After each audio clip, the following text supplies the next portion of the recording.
President and Vice President. Bakit? Bakit yun ang mandate nila? Kasi our Constitution provides for the line of succession. The Vice President is the first in line. So, ibig sabihin, the state is required, is mandated by the Constitution and by laws to protect the Vice President. Kasi pag nawala ang presidente, siya yung susunod. Kaya pinoprotektahan din siya. Kasi siya yung reserve. Kasi pag hindi mo pinoprotektahan ang reserve mo, wala ka ng reserve. Ang gagawin yan, pipili sila doon sa mga members ng Congress. O papalik na naman tayo kay Martin doon. So, baka nga ganun yung gusto nilang gawin, no? Hindi na sila masusunod sa Constitution para na, that is something I have to think about again as well. The PSG, now PSE, is a unit of the Armed Forces of the Philippines. Its mandate, President and family, Vice President and family. Why? Because there is a line of succession. You need to protect your reserve. Wala doon sa usapan ang Philippine National Police. Super left po from OVP Media. Based on the DBM COA Joint Circular, OVP and DepEd violated our rule on confidential funds that you allow security officers to handle them instead of special security officers. So, Sorry, based on DBM COA Joint Circular, OVP and DepEd violated our rule on confidential funds when you allow security officers to handle them instead of special security officers. What's your reaction? Sino nagsabi? Based on the DBM COA Joint Circular. Sino nagsabi? Nabase doon, may violation. This is question from JC from Wikipedia. Someone has to have said, balikan nyo na lang. Balikan natin last one from Mr. Solomon. Nakulong na gano'n, balikan ko lang yung local. You can see former Vice Mayor,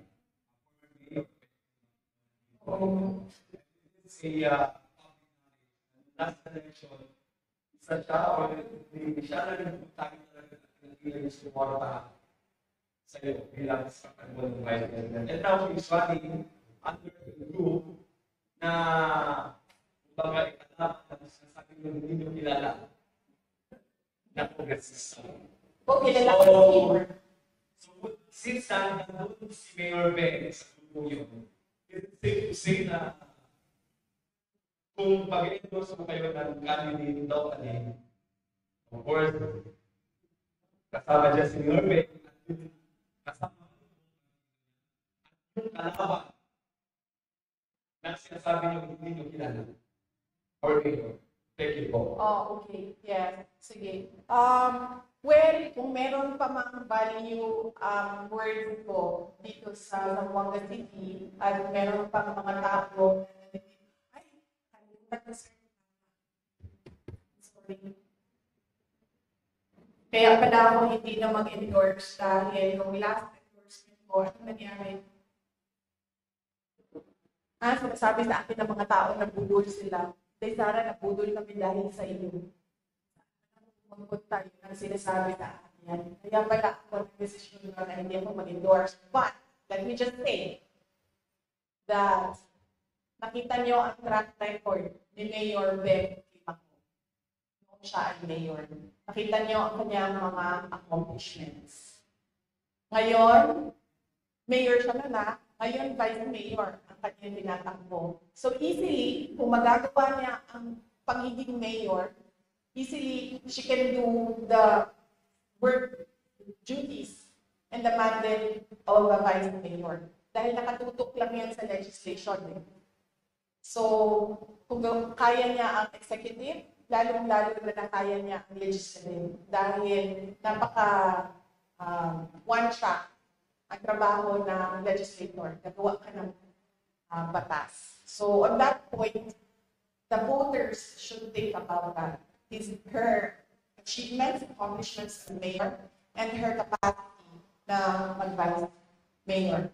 Lagi ko sinasabi ngayon, ano ba dapat iniisip ng mga tao ngayong darating na ang eleksyon?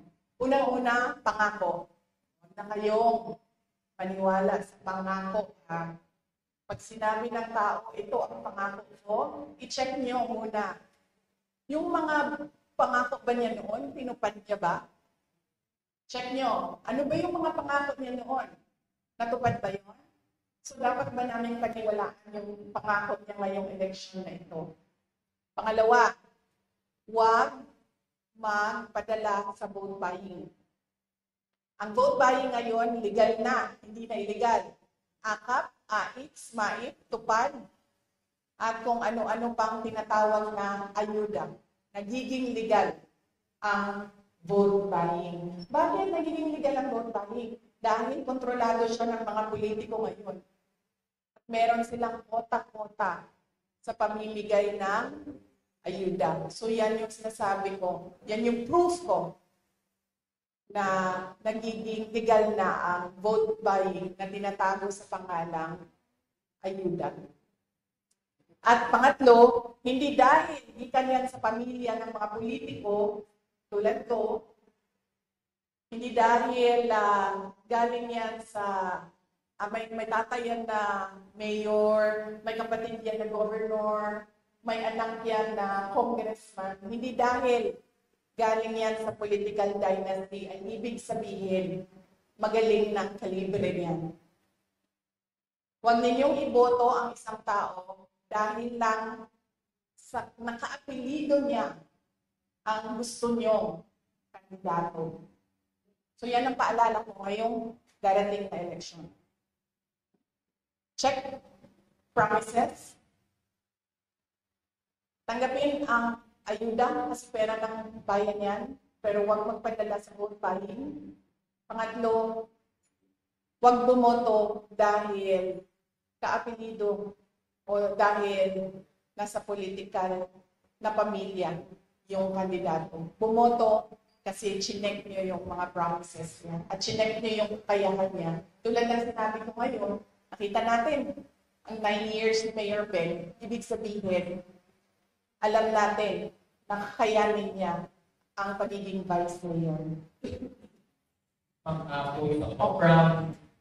bonds from Sumbal Brother, he's asking for a reaction based on the watch by the circular violated a rule on confidential plans and allow security officers to handle them instead of special personnel. No, I will not comment on the assessment of the person asking a question. Bonds from Sumbal Brother. I will not answer a question na si Bonds Magsumol ang nagsabi na there is a violation of the JNC. I will only answer kung nagsabi ang COA. If there is a violation of the JNC, hindi COA si Bonds Magrapol, hindi siya COA. So hindi siya dapat nagsasabi na merong violation ng JNC. Na sinasabi ko din, hindi ang congressman ang nagsasabi na merong violation ang Office of the Vice President sa confidential funds. COA lang na trabaho yun. Alright, thank you so much, everyone. Our Maraming salamat.